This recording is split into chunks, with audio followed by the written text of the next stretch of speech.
5월 16일 일요일 정규브리핑을 시작하겠습니다. 지난 한 주간의 유행 상황에 대해 말씀드리겠습니다. 지난 1주간 하루 평균 국내 환자 수는 591명입니다.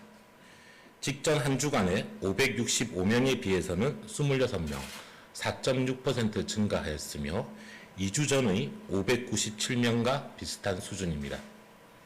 전국 감염 재생산 지수는 0.99로 그 전주의 0.94보다 소폭 상승하였습니다. 2주 전에 휴일이 하루 있었던 점을 고려하면 지난 3주간 유행 상황은 500명대 후반에서 정체되며 소폭의 등락을 거듭하고 있는 상황입니다. 어린이날, 어버이날 등 2주 전 모임과 행사가 많았을 것이나 이로 인해 유행의 급격한 확산이 나타나지 않는 점은 다행스럽습니다. 특히 아시아권에서 유행이 급증하고 있는 것에 비해 우리는 안정적으로 통제되고 있는 점도 다행입니다. 국민들께서 방역수칙을 잘 지켜주신 결과로 보이며 노력해주신 모든 분들에게 감사드립니다. 작년에 비해 동일한 유행 규모라도 중증 환자 발생은 줄어들고 있습니다. 요양병원과 같은 취약시설에서 집단 감염이 줄었고 감염이 설사 발생하더라도 접종을 받지 않은 소수에만 퍼지고 크게 확산되지 않고 있습니다. 고령층 예방접종이 확대되고 있는 만큼 중증 환자와 사망자 감소는 더욱 가속화될 것입니다. 이런 이유로 환자 치료를 위한 의료체계는 큰 문제가 없습니다. 중환자 전담 병상 782개 병상 중 74%, 575병상 여유가 있어 아주 안정적인 치료 여력을 확보하고 있습니다. 입원 대기 중인 환자도 없습니다. 중등도 경증 환자를 위한 병상도 총 1만 6천 병상 중 9천여 병상, 58%의 여유를 가지고 있습니다. 다만 긴장을 늦출 수 없는 위험 요인도 여전합니다. 영국 변이가 많이 퍼진 울산을 비롯한 부울경 권역은 지자체의 적극적인 노력으로 지난 2주간 유행 규모가 계속 감소하고 있습니다. 그러나 여전히 하루 70명대의 많은 환자가 발생하고 있습니다. 수도권도 여전히 하루 380여 명의 많은 환자가 발생합니다. 특히 인천, 경기는 조금씩 줄어들었지만 서울의 환자 발생이 200명대에서 줄지 않고 있습니다. 감염 양상도 일상 속 어디서나 감염이 발생하는 양상이 계속되고 있습니다. 가족, 지인 간의 작은 만남으로 인한 확진자 접촉이 46%, 경로조사 중 비중이 29%로 합치면 4분의 3이 일상 속의 우연한 접촉과 만남에 의한 감염입니다. 변이 바이러스는 외국처럼 우세종이 되지는 않고 있지만 꾸준히 증가하고 있습니다. 고령층의 1차 예방접종이 완료되는 6월 말까지 조금만 더 긴장감을 유지하면서 방역수칙을 잘 지켜주시기를 당부드립니다. 특히 사람이 많은 밀폐된 실내에서의 모임과 만남을 주의해 주십시오. 불가피한 경우는 실내보다 실외에서 식사나 모임, 운동을 하는 방안을 생각해 주십시오. 감염 방지에 있어 훨씬 안전합니다. 방역수칙 현장 점검 결과에 대해 말씀드리겠습니다. 정부 합동방역점검단은 지난 4월부터 5월 13일까지 14,000여 개소에 대한 현장 점검을 실시하였습니다. 5,800여 건의 방역수칙 위반을 적발하였고 4,100여 건은 지자체를 통해 행정조치를 취하였습니다. 전국의 지자체에서는 어제 하루 식당, 카페 등 24,000여 개소를 점검하였고 215건의 방역수칙 위반을 적발하였습니다. 또한 경찰청 등과 함께 유흥시설 1,734개소에 대한 점검도 시행하여 위반이 확인된 2개소를 고발 조치하였습니다. 오늘 중대본에서는 식당, 카페, 유흥시설의 방역관리 추진 현황에 대해서도 논의하였습니다.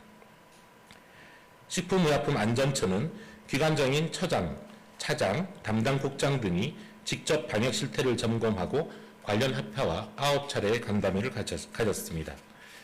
또한 관련 협회와 합동으로 방역점검반을 구성하고 호프집, 라이브 카페, 헌팅 포차 등 2,400여 석에 대한 점검을 실시하였습니다. 수칙을 위반한 970여 곳에 대해서는 행정지도를 한 후 재점검할 예정입니다.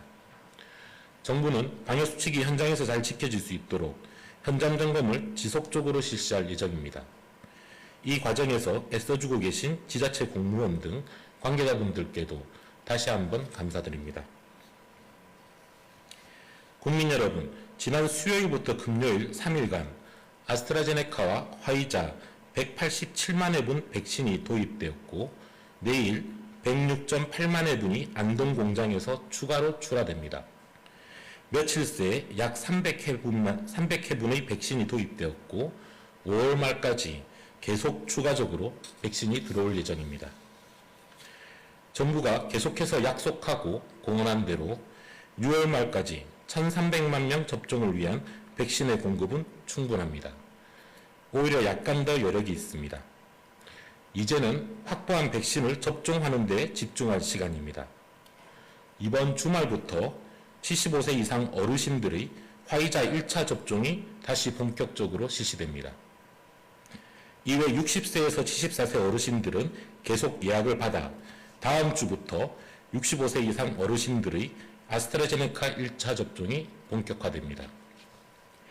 접종 예약률은 지속적으로 상승하고 있습니다. 70대 초반 어르신들의 예약률은 58%, 약 60%에 근접하고 있습니다. 지난 월요일부터 예약이 시작된 60대 후반 어르신들은 일주 되지 않았지만 48.5%, 절반에 근접하고 있는 중입니다. 지난 목요일부터 3일간 예약한 60대 초반 어르신들도 28.4%의 예약이 이루어졌습니다. 60세 이상 어르신들의 예약은 6월 3일까지입니다. 아직 예약을 하지 않으신 어르신들은 서둘러 예약을 해주시길 바랍니다. 먼저 신청하실수록 원하는 날짜와 가까운 원하는 기간을 골라 접종을 하실 수 있습니다. 많은 국민들께서 접종에 대해 걱정하고 우려하는 것을 저희도 잘 이해하고 있습니다. 부작용의 확률이 극히 적은 것을 과학적 논리로는 이해하더라도 불안해하실 수 있습니다. 아스트라제네카 백신은 영국, 유럽 등 전 세계 149개국에서 사용이 승인되었고 화이자는 93개국에서 승인되었습니다. 전 세계 164개국에서 13억 회 이상의 예방접종이 이루어지고 있습니다.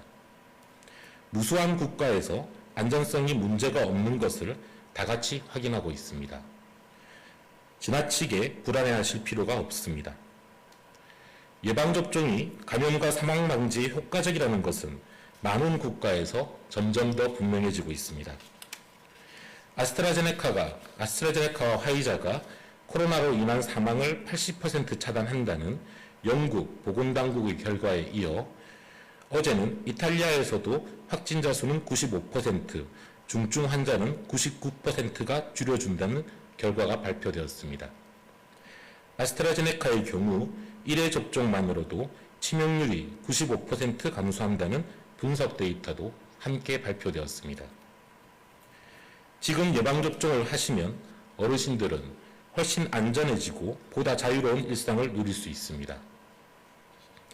오랫동안 만나지 못한 자녀와 손주를 걱정 없이 보는 것도 가능할 것입니다.